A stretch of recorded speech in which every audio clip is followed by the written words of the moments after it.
and welcome to the Diesel Power Challenge presented by XDP.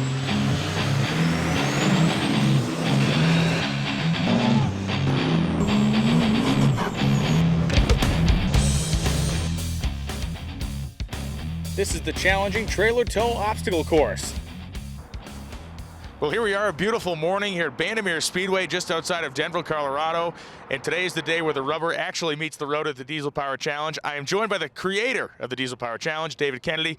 David, what are we about to see today? Sure, so today is the offset for every other competition in this challenge is a horsepower torque competition. This trailer tow obstacle course, this is a driver's skill test. So the guys are really going to show how well they can drive the trucks that make power.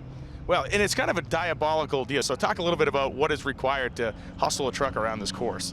They're going to be pulling forward, they're making turns, they're going to be backing up long distances. They're going to be doing it for time, and they're going to be doing it with an audience. And that is a nerve-wracking process when you're towing a 10,000-pound skid steer loader.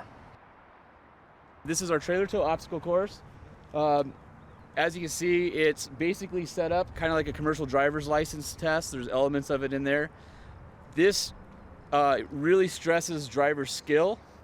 Every cone you hit is a 10-second penalty. Time is of the essence, yes, but it's your driving skill that's going to win points at the end of the day. LaVon Miller going to be our first competitor out. Let me see those forearms for a second, because we heard a rumor that there is no power steering in this truck. No, I came to the track this morning and was practiced back in trailer last night, and I hooked the trailer and made one turn and heard a pop and the power steering pump broke. So little brass shavings in the power steering fluid, and we didn't think we had enough time to change it, so we're going to fight it out this time, change it right after this competition for the races. So LaVon Miller decided to get aggressive on the starting line there, spooled the turbo up a little bit, got a little wheel spin out of the hole. Okay, so we saw he nipped two cones there, but since they did not come over, no penalty, correct? As long as they don't move or fall over, it's no penalty. They can touch them and scare them a little bit. And one of the things you need to be very careful of in this section of the course is making sure the truck is squared up before you get into reverse. Well, I guarantee we'll see guys that just don't go that extra couple degrees and they get sideways and then everything goes wild left to right. And then also with the long wheelbase, you have to keep it in mind that these guys have to make this gate right here. And we've positioned the cone so that it doesn't favor one wheelbase. Long and short will both have their problems. I will tell you what, there's no indication that this thing does not have power steering. He's doing a fantastic job wheeling the truck around the course. Yeah, I'm impressed. I thought for sure this would be a struggle, and he's been doing great. And he looks like he is in fantastic shape to put it home here in the first shot. This is a very, very fast time. Wow. And that was a fast run. At a minute 6, you would have beat Everyone out in Diesel Power Challenge last year, and without power steering, pretty amazing feat. LaVon Miller, dude, you showed up to play this morning. No power steering, didn't even matter. You just owned it. I just had to fight the wheel, and I figured if you go fast enough, it turns actually not too bad, but I'm happy. What do you think's the one section of this deal is going to give guys the hardest time today? Probably this right-hand turn right here. I mean, if you come in on too sharp of an angle, you get in trouble pretty quick. But that's what, when I was practicing last night, that's what got me in trouble. If I got my right turn right, pretty much got it right every time. But if I came in too soon, you get in trouble pretty quick. Vanek, you walked the course this morning. What looks tricky to you out there, or where do you think you can make up some time, I guess? Tricky part, I think, looks probably backing up the trailer where we're starting. But I mean, besides that, probably that first sharp turn there. It is time to see what he can put up for a time. 106, the mark to beat. And through the AMSOIL corner, it looks pretty clean. The AMSOIL bend. Ooh, he's going to hug that right-hand side, or the left-hand side, rather. We have no customers at the Cone Infirmary yet, but this is where it really starts to happen here. This 90-degree backing turn, if you miss the turn-in point, which he looks like he hit it, he's looking pretty good. Uh-oh, he's going to come in tight on that left-hand side here. Oh, wow. Just scared him, just a little bit. Clean run, beautiful. Well, Danik, a very clean minute 23-second run, solid performance. You didn't hit anything. You look solid out there. The one time we saw the truck getting a little cattywampus was during your backup section, but even then he came out clean. Yeah, I was quite scared there. I mean, I thought I would jackknife it, but at the end I think it turned out pretty well. I'm slower than the first guy, but still I didn't knock down any cones, so satisfied, I guess. All right, so Ryan Anderson is coming this giant Ford F-350 out here. Anderson going to try to kind of prove he has the Ford F-350 equivalent of an NFL defensive lineman. Big, giant, agile truck. Looking good, smooth. Ooh, high altitude's killing his launch here. I don't know. Once again, we get a guy who looks like he's capable of driving his truck. Almost disappointing to some sense. Yeah, you know, there hasn't been too much drama. These guys are on the ball. It's been great to watch so far. Really great.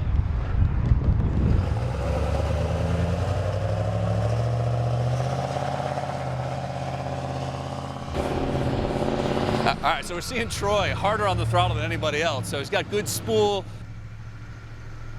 Regular cab truck, the only one in the competition, so he's got good visibility, short wheelbase. He's got an exhaust stack, but that doesn't seem to be slowing him down. So he started out well. He's coming back straight. Probably going a little bit faster than the last couple guys. Maybe the advantage of the regular cab. Let's see the look on his face. Here he comes right at us.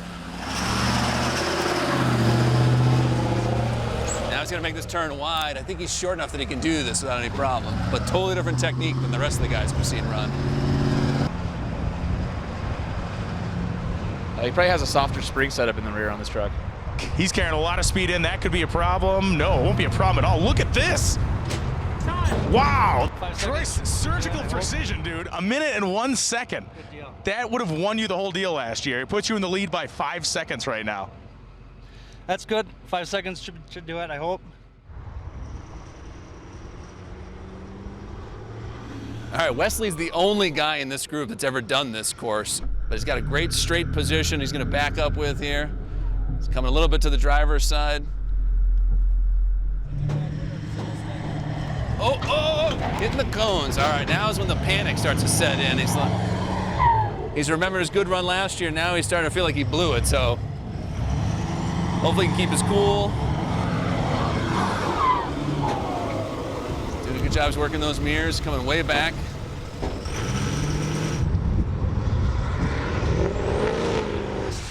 There we go. We're seeing a little bit of wheel spin because there's not much tongue weight on that trailer right now. Oh, no, he's tight on that corner. Too tight. He's going to have to readjust himself. You know, this is almost the champion's curse because they feel so much pressure to be able to do a good job that, you know, sometimes they flub in the details. How did Wesley's run this year compared to his run last year? Well, he definitely wasn't as clean as last year. Last year was super clean. I think he won this event. This time he did 126, which isn't in the fastest of the field. Plus he had 3 cones. We're at 156. Good deal. All right, Matt Coffin, getting the John Deere skid steer hooked up behind you here. You do a lot of towing at home with the truck? Grew up on a farm, so had a little bit of backing skills, so.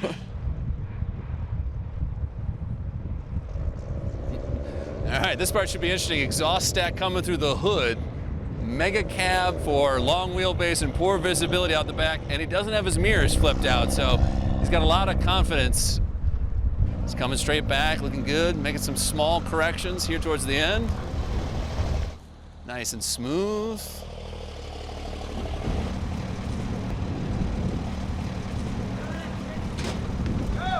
He is clean in the box again. Yet again, another of our competitors getting in there. Uh-oh. Yeah, he's in. As a sideways, you can get it without hitting anything, but he's in. That is precision right there. This is as close as you can get to not having a penalty in this competition. This cone is sweaty, it's dirty. You know, this is not a happy cone right now. Minute 30 seconds, nice, clean, competitive run. You seem very deliberate out there. You didn't seem to get too heavy into the throttle. Yeah, I figured I'd just take my time slow and smooth, so took a little extra time in the last box. I wasn't sure where my bumper was.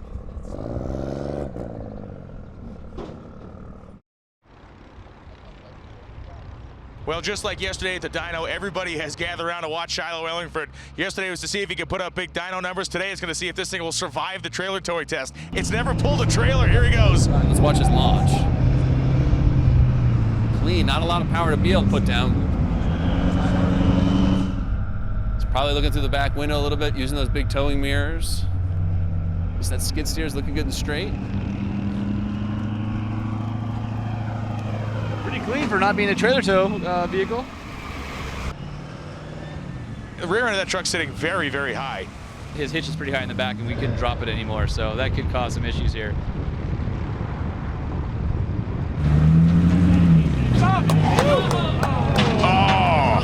106, great run. Incredible run, and all of a sudden Shiloh Ellingford went from being a guy that may not have been real happy with his dyno performance to a guy who was ecstatic with the competition he thought he was going to bomb on, so that's a big deal. If Shiloh had the hot setup for this test, Dan's truck has probably got to be the most challenging setup. It's a leaf-sprung Ford OBS truck. Those leaf springs are wide, so he doesn't have much turning radius to begin with. And he's starting out kind of crooked here, coming into the backup, so he's going to have to do a lot of correction. Sounds like the 7.3's having a hard time down low. Usually that's its advantage.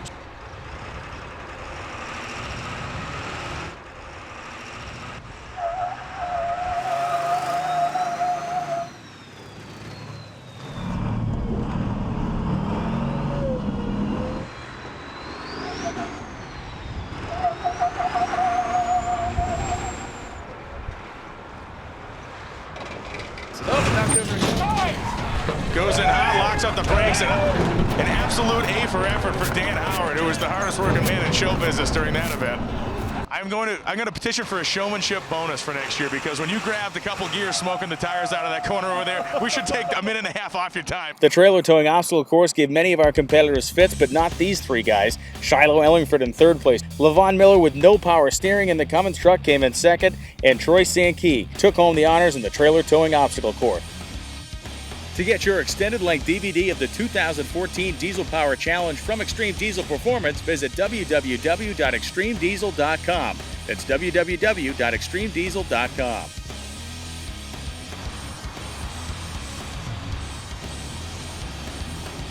To this point in the competition, most of the events of the Diesel Power Challenge have been about one truck at a time. What happens when we put two of them side by side on a drag strip and make them run heads up to the finish line? Your guess is as good as ours. It's going to be crazy when we go quarter-mile drag racing at Bandimere, side by side, heads up, no breakout. Big power and low ETs. It's some of the toughest trucks in the country. Let them eat up on the mountain.